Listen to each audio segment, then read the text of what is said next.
ये कहानी मंगला की है, जो गांव में काम करती थी, जिसमें जीने का हौसला था, मगर कानूनी जानकारी के बगैर उसे अपने अधिकारों का पता नहीं था। ऐसे में जब उसे कानूनी सहायता की जानकारी मिली तो उसका जीवन खुशहाल हो गया। लीगल सर्विस अथॉरिटी एक्ट 1987 के अनुसार राज्य का ये कर्तव्य है कि वो अपने नागरिकों के लिए कानूनी मदद की निःशुल्क व्यवस्था करे। क्या क्या है कानून सभी हम जानेंगे, क्या क्या है कानून सभी हम जानेंगे। उजले काले सब चेहरों को पहचानेंगे, उजले काले सब चेहरों को पहचानेंगे। क्या क्या है कानून सभी हम जानेंगे, क्या क्या है कानून सभी हम जानेंगे।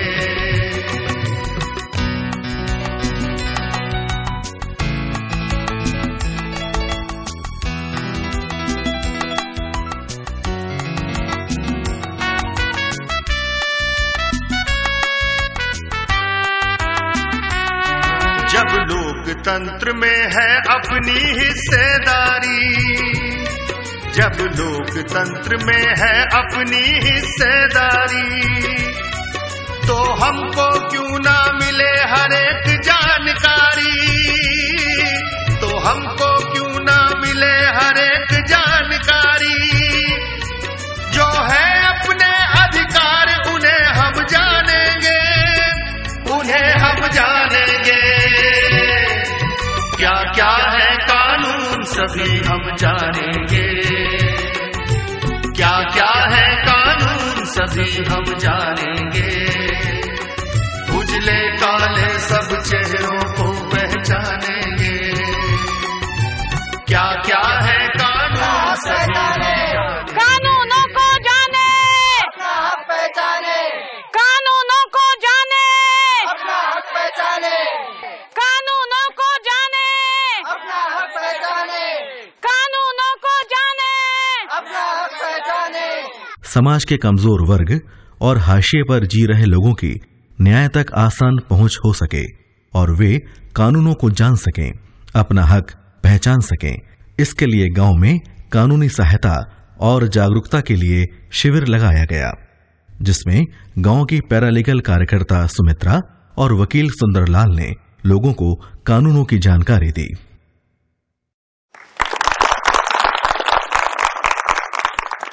दोस्तों, कानूनी सहायता जागरूकता के कैंप में मैं अपनी बात शुरू करने से पहले मंच पर बैठे लोगों का आभार व्यक्त करता हूं, और खास तौर पर सुमित्रा जी का। इनसे तो आप परिचित ही हैं, लेकिन मैं इनका परिचय एक बार फिर से आपको दे देता हूं। सुमित्रा जी एक कुशल पैरा लीगल कार्यकर्ता हैं और कानून की मोटी मोटी जानकारियां गांव-गांव तक पहुंचाती हैं और इस तरह से हमारी और समुदाय की मदद कर रही हैं, और आज भी ये मेरी मदद के लिए यहां पर उपस्थित हैं। मित्रों, जैसा कि हम जानते हैं कि हमारे इतने बड़े देश में जो भी सरकारें चलती हैं उसे हम सब चुनते हैं। सबको सुरक्षा, बेहतरी, न्याय, रोजी रोटी मिल सके, सब सुख चैन से रह सकें, इसके लिए कुछ नियम, कानून, कायदे बनाए गए हैं और जिसका सभी को पालन करना पड़ता है। जो इसका पालन नहीं करता उसे दंड मिलता है। दोस्तों, कुछ लोग ये समझते हैं कि किसी विवाद, घटना या दुर्घटना के होने पर धन की कमी के कारण न्याय नहीं मिलता, लेकिन ऐसा नहीं है। कानून का यह मानना है कि कोई भी आदमी अपने अधिकारों से इसलिए वंचित नहीं रह सकता कि धन की कमी के कारण या किसी अन्य कारण से उसे कानूनी सहायता उपलब्ध नहीं हो सकी। ऐसे गरीब और असहाय लोगों को कानूनी सहायता मिल सके, इसके लिए कानून ने व्यवस्था दी है और उसे हम कानूनी सहायता या कानूनी मदद कहते हैं। दोस्तों, जब भी मैं कानूनी सहायता जागरूकता शिविर में जाता हूं, वहां पर मंगला की कहानी जरूर सुनाता हूं और मुझे लगता है कि आप लोगों को भी वो कहानी सुनाई जाए। आप लोग तैयार हैं? मंगला राहुल नगर झुग्गी बस्ती में अपने बेटे गोपाल के साथ रहती थी। उसका पति कैलाश शराबी था और उसे छोड़कर अलग रहने लगा था। मंगला एक अनाज की छोटी सी दुकान में अनाज साफ करने का काम करती थी और उसका बेटा गोपाल किराने की एक दुकान पर काम करता था, जहां कुछ ही दिन पहले चोरी हुई थी और दुकान मालिक ने शक के तौर पर गोपाल का नाम भी लिखवा दिया था। जबकि बस्ती के लोग जानते थे कि गोपाल बेकसूर है। उस दिन वो घर पर ही था और बीमार था, पर पुलिस के डर से बेचारा गोपाल इधर उधर छिपता फिरता रहा।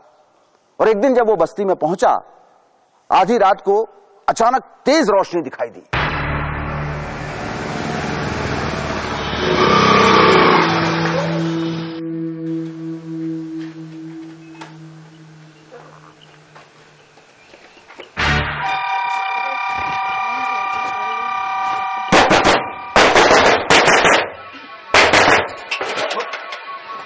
साले चोरी करता है। साहब मैंने चोरी नहीं की। साहब छोड़ दो। साहब मैंने चोरी नहीं की। छोड़ दो उसे। आप उसे छोड़ दीजिए, उसने चोरी नहीं की, मेरे बच्चे ने चोरी नहीं की, उसे छोड़ दीजिए साहब, वो निर्दोष है, उसने चोरी नहीं की, मेरे बच्चे ने चोरी नहीं की साहब, इसे छोड़ दीजिए।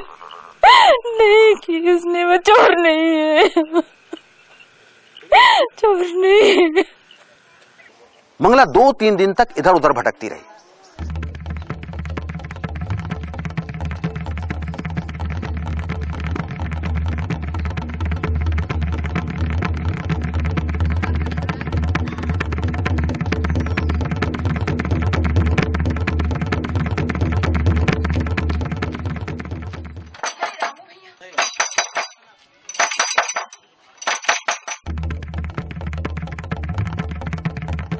पैसा होता तो वकील कर लेती, बेटे की जमानत हो जाती, लेकिन कुछ नहीं। हार थक कर बेचारी अपने काम पर चली गई और उसने अपनी कथा व्यथा दुकान मालिक संतराम को सुनाई। और इत्तेफाक से उस दिन मैं भी गेहूं लेने के लिए उसकी दुकान पर पहुंचा।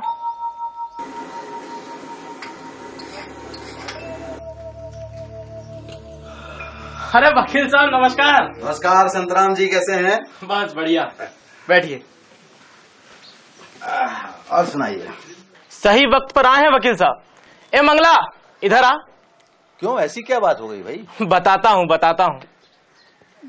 नमस्ते। ये मंगला है, मेरी दुकान पर मजदूरी करती है। इसका लड़का किराने की दुकान पर काम करता था, वहां चोरी हो गई।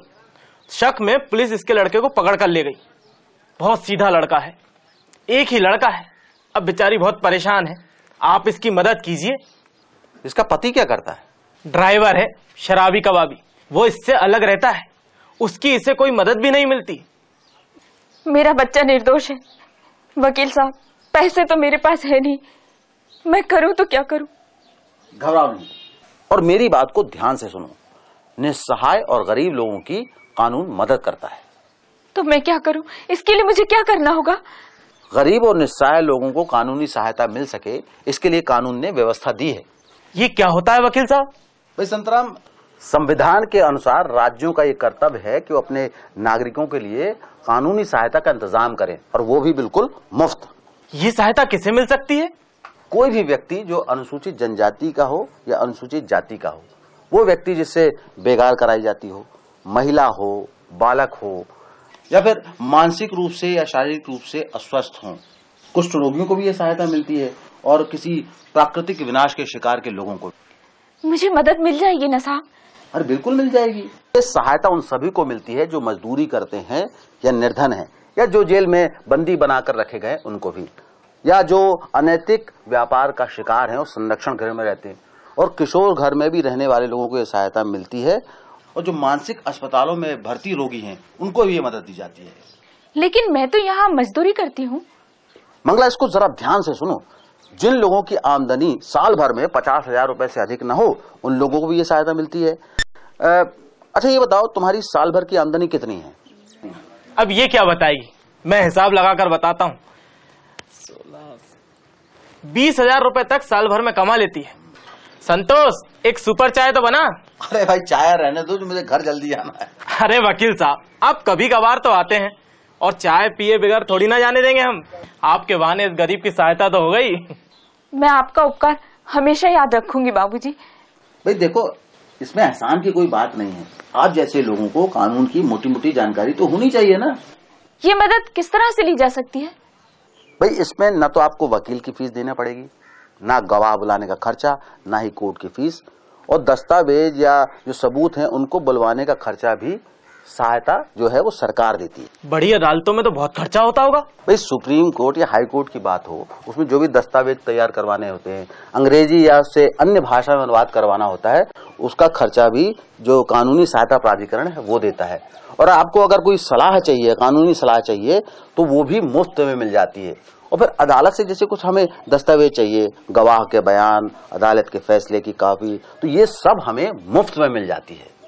सेठ जी, हम तो ठहरे अनपढ़ गंवार, इतनी बड़ी बड़ी बातें हमारी समझ में नहीं आएंगी। वकील साहब, आप तो ये बताइए कि इस सहायता के लिए कहाँ जाना पड़ता है? भाई जिला स्तर के मामलों में जिला सहायता कानूनी प्राधिकरण के सचिव को या फिर कानूनी सहायता अधिकारी को आवेदन देना पड़ता है। और बड़ी अदालतों में?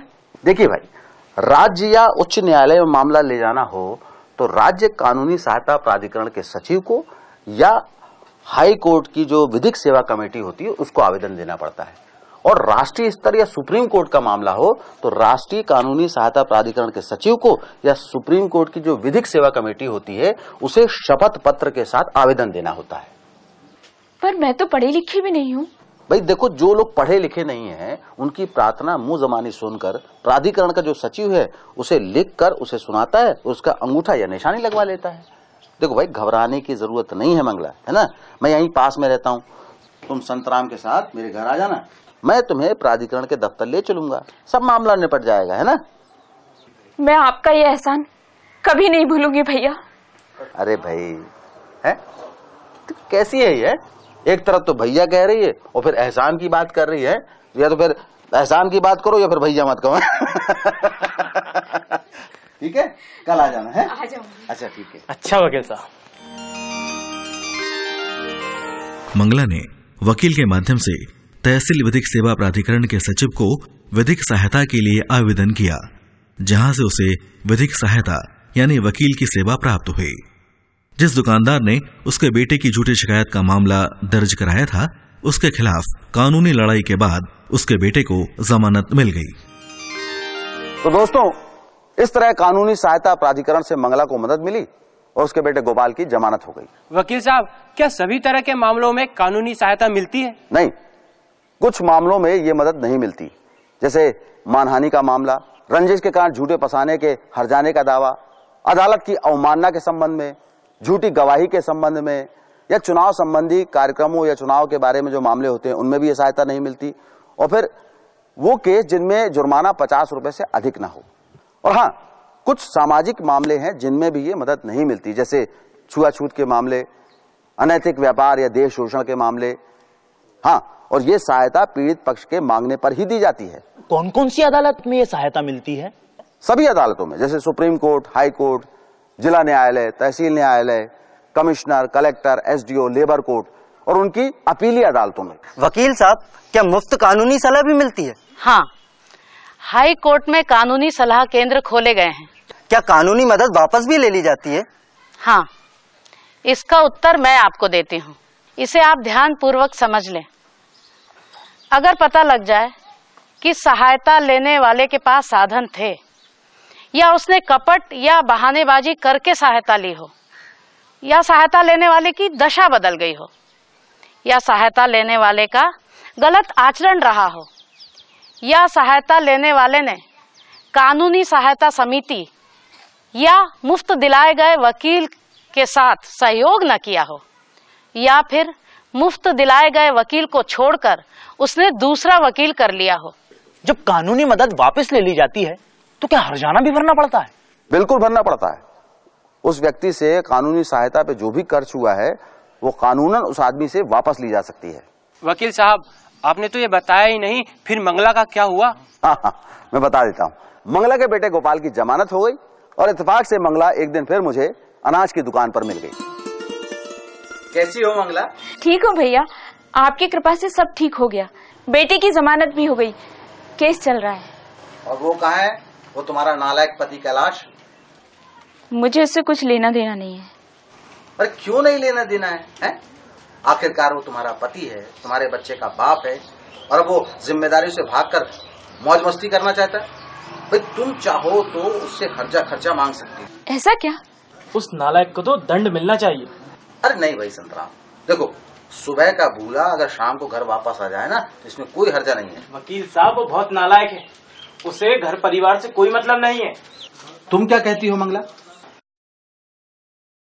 भाई एक कोशिश करके देखते हैं। मैं कोशिश करता हूं कि सीधी उंगली से घी निकल आए, और नहीं तो फिर कानून का रास्ता तो है ही। मंगला तुम एक काम करो कि अपने पति से बातचीत करके देखो, हो सकता है कि वो शायद समझ जाए। संतराम तुम भी उसे घर जाकर समझाने की कोशिश करो। और हाँ मंगला, तुम लोक अदालत में अपील कर दो। ये लोक अदालत क्या होती है और किस लिए होती है? भाई देखो, किसी भी विवाद को समझाने बुझाने से सुलझाने के लिए जो अदालतें लगती हैं उसमें जानकार लोग होते हैं, उसे लोक अदालत कहते हैं। ये विवाद सुलझाने के लिए कौन कौन लोग होते हैं? भाई इसमें न्यायाधीश, वकील और समाज के गणमान्य लोग होते हैं जो आपकी बातें सुनते हैं और अपनी समझ बूझ के साथ फैसला करते हैं। देखो इससे एक फायदा ये भी होता है कि आप अदालत के पचड़े से बच जाते हो और इसमें समय और पैसे की भी बचत होती है। ये लोक अदालत लगती कहाँ है? तहसील और जिले में, और बड़े मामलों के लिए अपील के लिए हाई कोर्ट में। लोक अदालत रोज लगती है? नहीं, एक छुट्टी के दिन लगती है, शनिवार को या रविवार को। लोक अदालत में मामला कैसे ले जाया जा सकता है? अरे बहुत आसान है, कानूनी अधिकारी के पास आवेदन भर करना होता है। जो मुकदमे अदालत में चल रहे हैं क्या उन्हें भी लोक अदालत में लाया जा सकता है? क्यों नहीं, बिल्कुल लाया जा सकता है। और इसमें लोक अदालत में कोई भी कोर्ट फीस नहीं लगती, कोई खर्चा नहीं होता है, समझे। और यहाँ पर जो लोग हैं वो वकील, वो दोनों पक्ष के लोग अपने वकील को भी वहाँ खड़ा कर सकते हैं और ये भी मुकदमे को सुलझाने के लिए बहुत मदद करते हैं। और जो अधिकारी लोग होते हैं वो पूरी बातों को बहुत अच्छी तरह से सुनते हैं और बड़ी सूझबूझ के साथ फैसला करते हैं। भाई देखो संतराम, तुम भी मंगला की मदद करो, मैं भी मदद करने के लिए तैयार हूँ। देखते हैं कि क्या होता है ना। अरे भाई मंगला, अरे अब तो मुस्कुरा दो है? मंगला ने संतराम की मदद से अपने पति कैलाश के खिलाफ लोक अदालत में केस लगाया। एक रविवार को लोक अदालत लगी। मंगला के पति कैलाश को बुलाया गया। जज साहब ने दोनों को आपस में बातचीत करने को कहा। कैलाश को अपनी गलती का एहसास हुआ।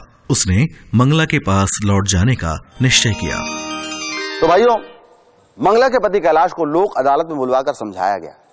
वो अपनी करतूतों पर शर्मिंदा भी हुआ। वो अपनी हरकतों की वजह से अपने परिवार से दूर चला गया था और लोक अदालत के कारण वो वापस आ गया और अब वो कोशिश करने लगा कि वो एक अच्छा पिता और अच्छा पति बन सके। वकील साहब, क्या लोक अदालत का फैसला अंतिम होता है? बिल्कुल, ये सामान्य अदालत की तरह ही होता है और उसमें अपील की भी जरूरत नहीं पड़ती है। क्या इस फैसले की नकल भी मिल जाती है? हाँ, दोनों पक्षों को मिल जाती है।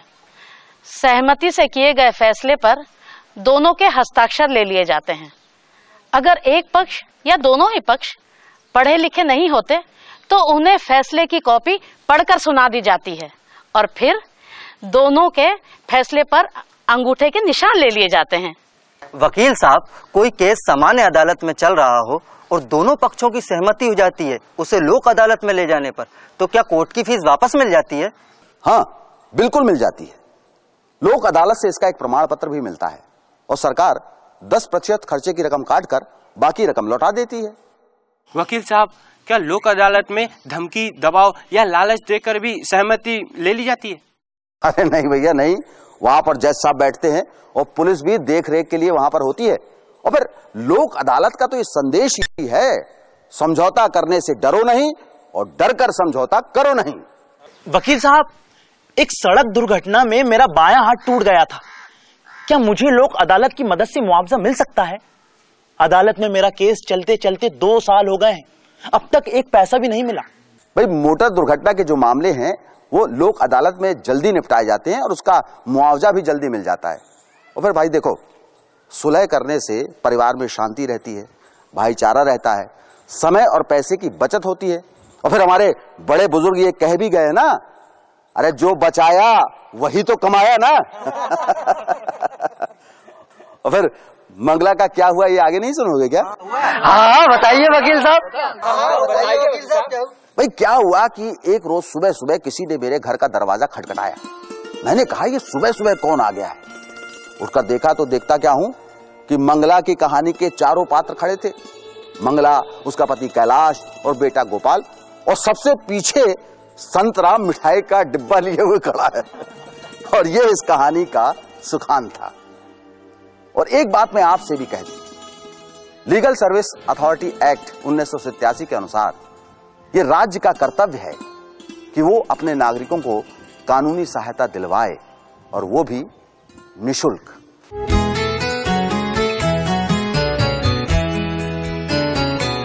आओ लिखें पढ़ें, पढ़ के आगे बढ़ें, क्या है कैसे है कानून ये जान ले, लेके कानून की रोशनी साथ में, जो सही राह है उसको पहचान ले।